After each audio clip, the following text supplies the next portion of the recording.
At Henderson Field during the war, an aging mechanic named Earl Halford was told to discard a damaged airplane propeller, its edge twisted from a training mishap. Regulations marked it unsafe, and inspectors labeled it scrap. Yet Earl believed the bent blade could still teach his young cadets something about flight patience and trust. Against orders, he repaired the engine himself and mounted the flawed prop on a training plane. When a sudden storm knocked out power and radios, the cadet squadron was forced to land blind.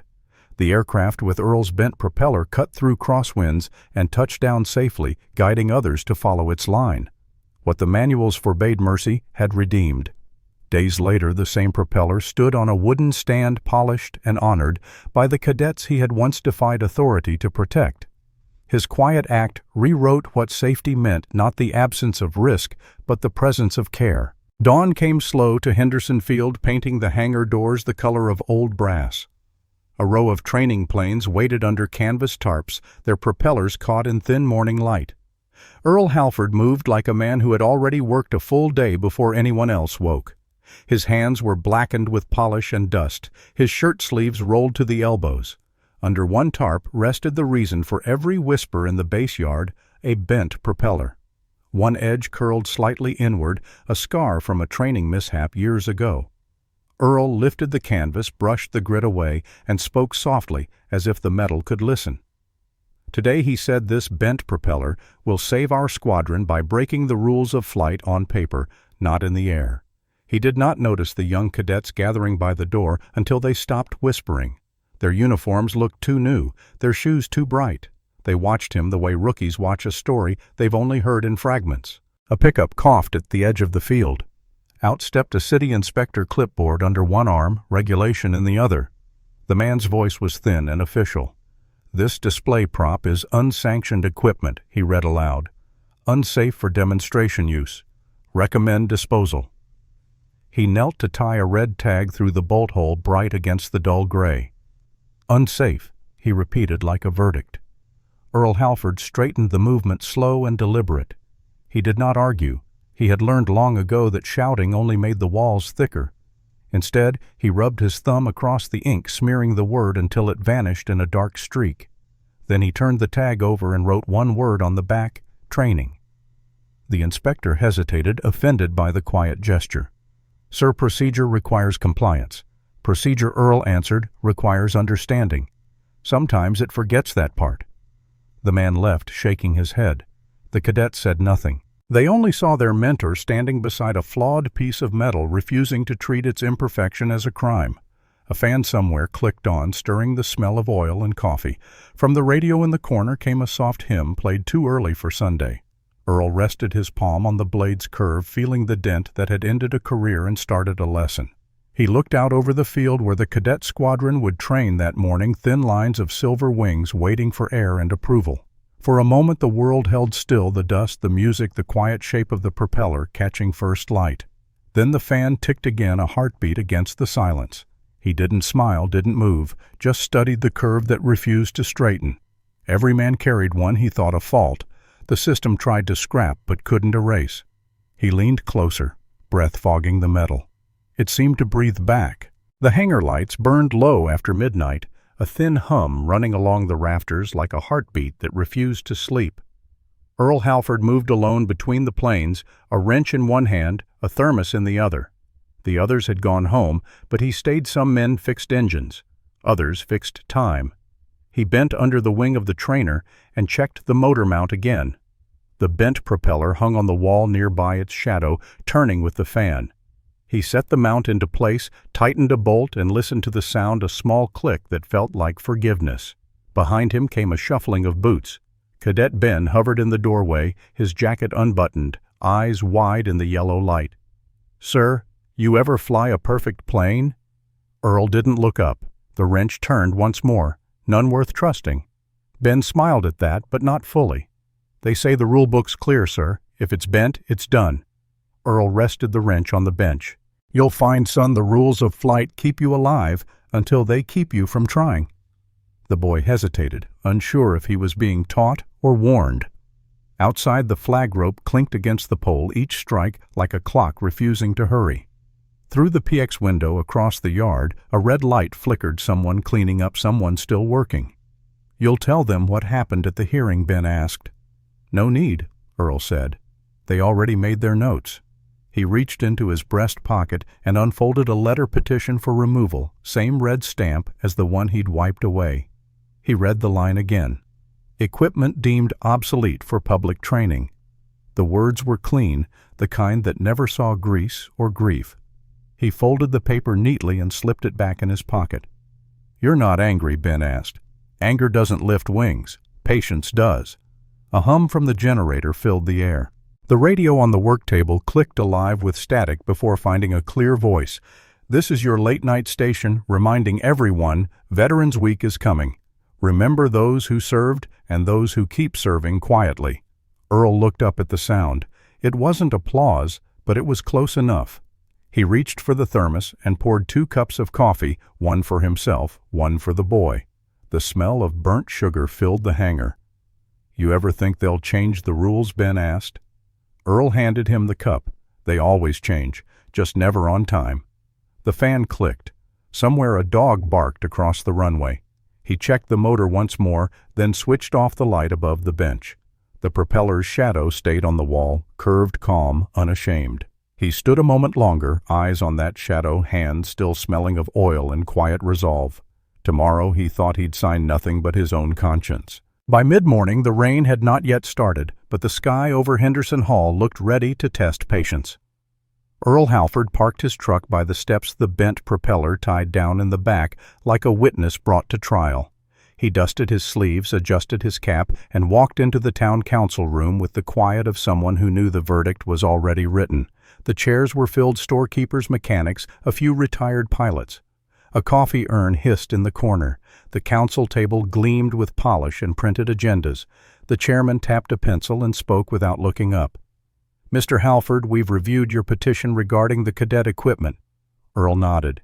"Yes, sir. You're asking we allow continued display and occasional use of a damaged propeller." "Correct. I'm asking you to let it stay," Earl said. "The cadets learn more from a scar than from a shine." A woman in glasses flipped through her papers. "There's insurance liability. Regulation 14B states, any defective training part must be removed." "Yes, ma'am." Earl finished for her. "I've read 14B every night this week. It keeps me awake." Murmurs slipped through the room. One of the younger members whispered, "We can't risk an accident." Earl folded his hands. He didn't raise his voice. "Accidents come from forgetting, not from remembering. That propeller reminds them what can go wrong and what to fix." A pause hung there. Someone coughed. The coffee hissed again. The chairman leaned back. "You've served long enough to know rules are written in blood, Mr. Halford." Earl's eyes didn't move from the table. "Old rules keep people safe," he said. Then after a breath, "or keep 'em from helping." For a second the words just floated heavier than the room expected. Then someone in the back, old neighbor Hank, chuckled. "Guess she's earned her wobble, that old prop." Laughter rippled like wind through leaves. Even the clerk cracked a smile before catching herself. The chairman sighed and tapped the pencil again, but the mood had changed. It felt less like judgment, more like conversation. The woman in glasses set down her notes. "Mr. Halford, we understand your intention. The cadet squadron program has been valuable for the town, but procedure's fine," Earl said, "long as it remembers who it serves." Another chuckle rolled through the seats. The rain beyond the windows deepened its warning, soft at first. A drop hit the sill. Then another. Earl took the paper cup beside him, sipped once, and placed it down on the table with care, as if setting down the argument itself. The gesture said enough. Outside, through the cracked door, the bent propeller leaned in the truck bed, collecting a sheen of silver from the coming rain. A few cadets waiting by the curb stared at it as though it were part of a story still unfolding. Inside, the council fell silent. Pens stopped. The chairman looked toward the window. "Suppose we table the vote until next session," he murmured, but no one answered. Thunder rolled somewhere to the south. The first real drops struck the glass, slow and deliberate. Earl rose, tipped his cap politely, and stepped into the doorway. The rain started before anyone voted. The storm arrived without ceremony. No lightning yet, only the smell of iron and wet dust. Henderson Field trembled under the wind. The hangar lights flickered twice and went dark. For a long second, the only sound was the rain finding metal. Earl Halford stood by the open hangar door cap pulled low. The bent propeller, his forbidden relic, was now bolted onto the nose of the cadet trainer. Its curve gleamed dull silver each time lightning whispered beyond the clouds. He had mounted it himself that morning against every printed rule because sometimes printed rules forgot what the air could forgive. Across the yard, the squadron's flight instructor ran toward him soaked through. "We can't scrub the drill, Earl. They're already airborne." Radio's down storm interference. Earl's heart caught. He scanned the horizon, 3 dim shapes circling like moths in fog. Their instruments would be useless now, wings fighting wind and fear. "What are they flying on?" he asked. "Dead reckoning," the man shouted. "They can't see the beacon." The old mechanic grabbed the nearest flashlight, but the beam barely reached the taxi line. Somewhere above, a cadet's voice crackled through static on the emergency radio. Training 1 requesting field lights. Repeat, no visual fuel. Low, Earl pressed the receiver close. "Keep your nose steady east by the water tower. Don't climb. I'll mark your line." He set the flashlight on the hood of his truck, aimed it across the field, and prayed the battery would hold. The rain thickened, drowning the sound of his own breath. The first trainer came out of the gray wheels, skimming low. Its engine coughed once steadied and landed clean. The crowd near the hangar cheered, but Earl kept his eyes on the next dot. The second plane dropped hard, bouncing once before settling. And then the last one, the one with his bent prop. It came in crooked, fighting wind shear. The blade flashed once, twice, throwing water like shards of light. Every mechanic in the hangar held his breath. Earl whispered into the rain voice, barely his own, "Hold her steady, son. Trust her flaw." The plane touched down with a heavy sigh, rolling straight until the brakes screamed. Then it stopped, tail trembling alive. For a heartbeat, no one moved. The rain clattered harder on the roof like applause muffled by heaven. Earl stepped forward, hand on the cold aluminum skin of the wing. The cadet climbed out, helmet under his arm, eyes wide with disbelief. "Sir, it shouldn't have held." Earl's smile was small and wet. "She's been told that before."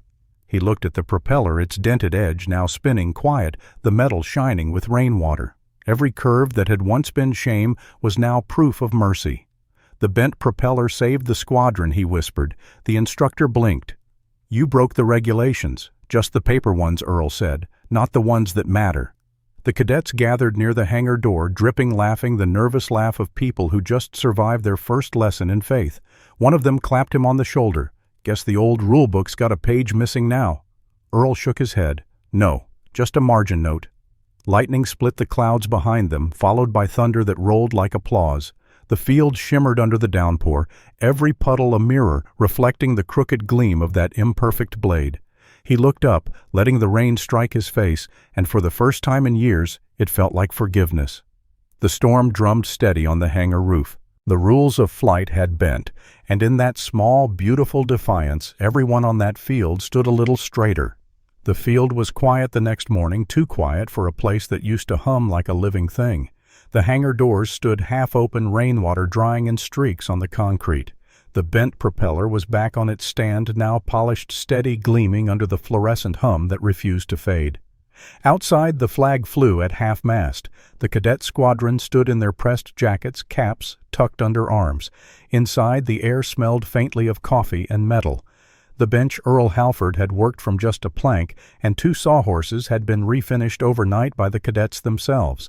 They'd sanded the grooves smooth, but left the initials he'd carved near the edge EH. No one talked much while they worked. Every scrape of sandpaper was a kind of prayer. The radio on the shelf clicked to life, its tubes glowing like old embers. The voice that came through was soft and tinny, a young cadet reading the note they'd found folded under Earl's wrench. "Every spark I made bought someone's tomorrow." The hangar stayed still. No one breathed for a beat. The words hung there like the scent of rain that hadn't left yet. One cadet cleared his throat. He wrote that before last night. The instructor nodded. Probably weeks ago. He knew how storms run their schedule. Another voice. Ben's came from the back. "He broke the rules, sir." The instructor turned, slow smile forming. "Yes, but he never broke faith." They all looked toward the bent propeller, that impossible curve that had carried them home. Its surface caught the morning light, no longer a scar, but a mirror. Outside, the flag tugged at its line. A breeze came through the open door, carrying dust and sunlight across the floor. The fan above them began to slow its blades, turning lazy circles. The sound of the motor winding down was almost gentle, like a sigh that didn't hurt anymore. "Sir," a cadet whispered. "Will we keep it mounted?" "We'll keep it," the instructor said. "And remember why it bent." He poured the last of the coffee into a small paper cup, took one sip, then set it on the bench beside Earl's wrench. The ring of the cup left a perfect circle over the initials, marking time, marking presence. A moment of silence followed. Only the radio hummed, repeating the end of the message. "Bought someone's tomorrow." Ben stepped forward with the folded flag. The other cadets followed, forming a line that wasn't ordered but felt right. Together they raised the flag toward the light, spilling through the doorway. "For service above rules," Ben said quietly. The instructor saluted. No one corrected the phrase. It was true enough. Outside, the wind settled. The field looked the same, but wasn't. Even the air seemed to carry the echo of an engine that had already stopped, yet kept its promise to turn one more time. The fan above them finally halted. A hush filled the space, and then a single beam of sun cut through the window, resting on the propeller's edge. The fan stopped, but the light stayed on. The morning sun fell through the open doors of Henderson Field, washing the hangar in pale gold. Rows of folding chairs faced the old, bent propeller, now mounted behind a velvet rope. Its aluminum skin, once dull with weather and oil, gleamed under the new bulbs hung just for the occasion. A brass plaque rested beneath it, the letters cut deep enough to last another lifetime. This bent propeller saved the cadet squadron when Earl Halford broke the rules of flight for service. Veterans Day. The crowd was quiet the way people are before prayer, no one daring to cough or shuffle. The air smelled of varnish rain on grass and the faint memory of fuel. Captain Ben Harland, older now with the same eyes that once looked up at Earl, stepped to the microphone. His uniform was crisp, but his hands trembled slightly when he spoke. He wasn't a rule breaker, Ben began. He was a man who remembered why the rules existed. He looked toward the plaque. Earl Halford taught us that precision isn't perfection, it's service. And sometimes service means bending what won't bend itself. The audience shifted, murmuring softly. Old mechanics in the back nodded. A few of them still carried grease under their nails from that stormy night long ago. A light breeze wandered through the hangar, stirring the flag near the door. Someone whispered, "Feels like he's still here." Ben stepped down from the podium and approached the propeller. His reflection wavered across its curved surface. He reached out gloved fingers, tracing the dent that had once been a mark of failure. He kept it bent, Ben said, voice breaking slightly so we could fly straight. The words hung there, 12 simple ones that pulled every breath out of the room. The crowd rose together almost instinctively. Veterans saluted, civilians placed hands over hearts. The sound of fabric rustling was the only applause. For a moment everything stilled, the hum of the lights, the radio static from the corner, even the whisper of the breeze. Then came the faintest crackle over the old intercom, a low tone, a hiss, then quiet again. Someone smiled. The silence wasn't empty. It was full of recognition. The chaplain closed the ceremony with a short benediction about duty and grace. As people filed out, the sun shifted and its light caught the edge of the propeller, scattering it across the hangar wall like wings. Ben lingered at the doorway, looking back one last time. The bulbs flickered, once steadying. And somewhere, a fan starts again. The hangar at Henderson Field stood open long after the ceremony ended, the air carrying the hum of a single fluorescent bulb and the faint scent of oil and rain. Someone had left a cup of coffee on the bench, its surface catching the same golden light that glimmered across the bent propeller, now sealed behind its plaque. They said Earl Halford had broken the rules of flight, but really he'd only bent them toward mercy the way metal bends toward heat before becoming stronger. Kindness doesn't ask for change. It simply keeps turning like that fan overhead that won't quite stop. Outside, the plaque gleamed against the dusk, proof that imperfection can keep a promise. He kept it bent so we could fly straight.